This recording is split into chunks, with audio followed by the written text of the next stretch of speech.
নমস্কার বন্ধুরা, আপনারা সবাই কেমন আছেন? আশা করি সবাই ভালো আছেন। আমি প্রিয়াঙ্কা, আমার রান্নাঘরে আপনাদের সবাইকে স্বাগত জানাই। আর আমি আজকে রান্না করব বাদাম চিকেন মহারানি। এর জন্য আমি কিছুটা সলিড মাংস নিয়েছি, প্রায় 2 কেজির মতো। আমি চিকেনটাকে ধুয়ে ভালো করে পরিষ্কার করে জল ঝরিয়ে রেখে দিয়েছিলাম। এবার আমি চিকেনটাকে ম্যারিনেশন করে রাখবো।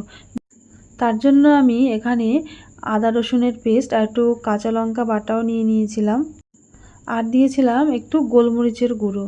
এবার ভালো করে মিশিয়ে এটাকে ঢাকনা দিয়ে ঢেকে মোটামুটি আমি এখানে আধা ঘন্টা 1 ঘন্টা রেখে দেব।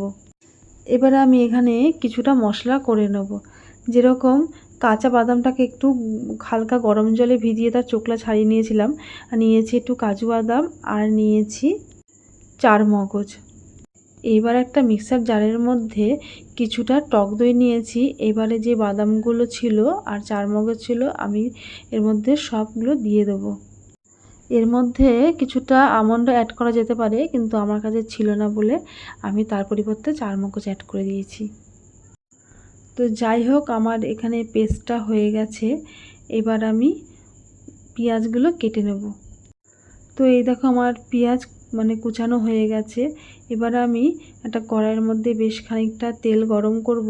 গরম করে পেঁয়াজগুলোর বেরেস্তা করে নেব।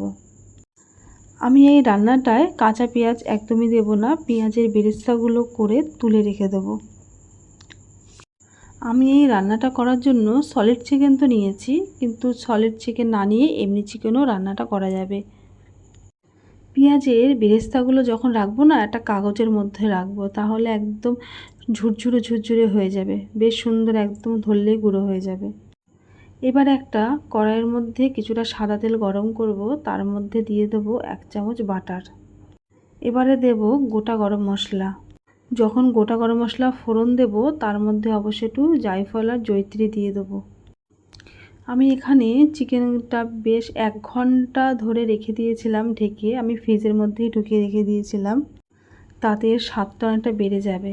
তো এবার আমি কড়াইয়ের মধ্যে চিকেনগুলো সব ঢেলে দেব, দিয়ে খুব ভালো মতন নাড়তে থাকবো। আমি এবারে একটু লবণ দিয়ে দেবো পরিমাণ মতন। আমি এতক্ষণ কোনো লবণ দিয়েছিলাম না, এবার আমি লবণটা দেব যতটা আমার লাগবে।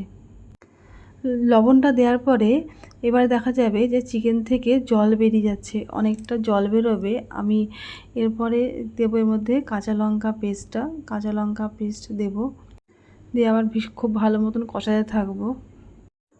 আমি বেশ কিছু সময় ধরে কষাবো, যতক্ষণ না আমার জলটা পুরো টেনে নিচ্ছে আর যতক্ষণ তেল বেরিয়ে আসছে। তেল বেরোনো অবধি আমি কষাতে থাকবো। যখন সম্পূর্ণ কষানো হয়ে যাবে, তখন আমি একটু একটু করে গরম জল দেব। আমি এই চিকেনের মধ্যে একদম ঠান্ডা জল ব্যবহার করব না, আমি যতবারই দেব আমি গরম জলই দেব। আমার তো চিকেন কষাতে কষাতে সাথেই পুরো সেদ্ধ হয়ে গেছিলো। তারপরে গরম জল দেওয়ার পরে ফুটে যাওয়ার পরে আমি এর মধ্যে দিয়ে দেবো পেঁয়াজের বেরেস্তাগুলো। পেঁয়াজের বেরেস্তাগুলোকে খুব ভালো মতন মিশিয়ে নেব। এরপর আমি দই আর বাদামের যে পেস্টটা করে রেখে দিয়েছিলাম, সেটা আমি সম্পূর্ণ দিয়ে দেব। দিয়ে আমি খুব ভালো মতন আবার মেশাতে থাকবো, কারণ বাদাম দেওয়া আছে।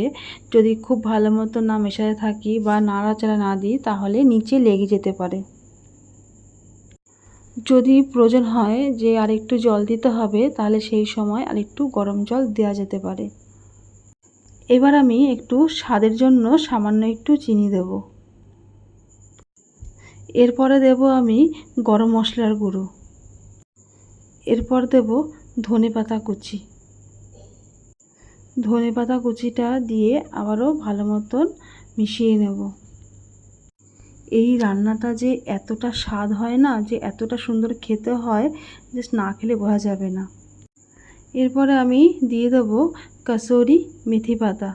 আমি কসুরি মেথি পাতাটাকে একটু হালকা আঁচে গুঁড়ো করে রেখে দিয়েছিলাম। তারপর লাস্টে নামানোর সময় অবশ্যই ফ্রেশ ক্রিম দিতে হবে। এটার স্বাদই আসবে ফ্রেশ ক্রিমে, ফ্রেশ ক্রিম না দিলে হবে না। বাড়িতে না থাকলে একটু দুধ দিয়ে বানিয়ে নিলেই হবে। তারপরে আমি লাস্টে 1 চামচ বাটার দিয়েছিলাম। বাটারটা সম্পূর্ণই অপশনাল, না দিলেও চলবে। তো এই দেখুন আমার রান্না কমপ্লিট হয়ে গেছে, বাদাম চিকেন মহারানি। তো বন্ধুরা, আমার এই ভিডিওটা যদি আপনাদের কাছে ভালো লেগে থাকে তো প্লিজ একটা লাইক, কমেন্ট আর শেয়ার করবেন।